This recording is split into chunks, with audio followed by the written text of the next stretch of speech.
Hi, my name is Chris and this is Battle Nonsense. 3 months ago I had a look at the Rainbow Six Siege netcode, where I found quite a few interesting, or should I say concerning things. The game revealed the IP addresses of all players. You could not trust the orientation of the other players as you saw them on your monitor, and the lag compensation was so strong that it led to quite extreme cases of receiving damage behind cover. That video then did receive quite some attention on the Rainbow Six subreddit, and players were asking Ubisoft to fix those quite glaring issues that I provided proof for. Now, about a week ago Ubisoft released patch 2.3, which among many others brought the following 2 changes. IP protection. We have applied IP protection in order to help protect our players' information, preventing players from being able to access IP information of the opposing team's players. Hit registration. We are glad to share that lag compensation has been improved in order to give the advantage to low ping players versus high ping players. This means that the peeker's advantage has been reduced and players who are hidden behind cover playing with a low ping will be less vulnerable to high ping players.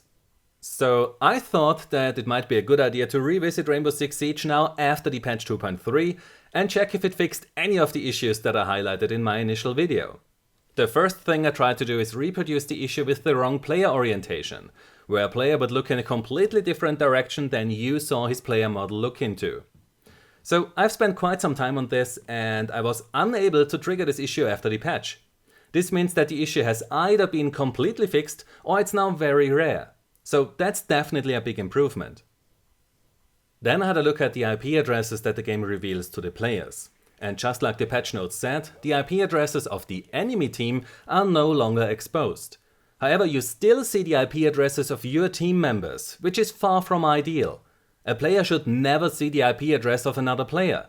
If the reason for this is the voice over IP system, then Ubisoft should really think about using a dedicated voice over IP server, instead of having the clients talk directly to each other and reveal the addresses of the players in the process. Now, how about the lag compensation? Before patch 2.3, a player with a ping of 1 second was able to hit the low ping player several meters behind cover. Now, after the patch, a player with a ping of 360 milliseconds is also able to hit the low ping player who tried to get behind cover. I have tested this with up to 450 milliseconds and the result was always the same. The only difference seems to be that the server kicks players quite fast now when their ping goes beyond 500 milliseconds. But the lag compensation itself didn't really improve in patch 2.3, as it's still possible for a high ping player to damage or even kill a low ping player behind cover. Speaking of taking damage behind cover, there is something that a few of you asked me to talk about in this video. So the following is something that has surely happened to all of you. You think that you are well hidden behind cover, but then you get instantly killed by a headshot. Some players seem to think that this is because of the lag compensation or some other netcode issue. However, the real reason is to be found in the way the game has been designed, which will become clear when we look at the same situation again, but this time I will also show you the perspective of the shooter. So from my perspective, it looks like I'm behind cover. However, the shooter is able to see the top of my head, including my eyes, and that allows him to shoot me while I do not even know that he is down there. Now let's have a look at this example. The red line should be where the player is looking at if his perspective originates where the player model's eyes are. But when I now show you what the player is actually looking at, then it becomes clear that the origin of his perspective is below his eyes. This also explains why every other player feels taller than you, why you can get shot in the head by players who are below you, or why you can get shot in the head when you peek around a corner.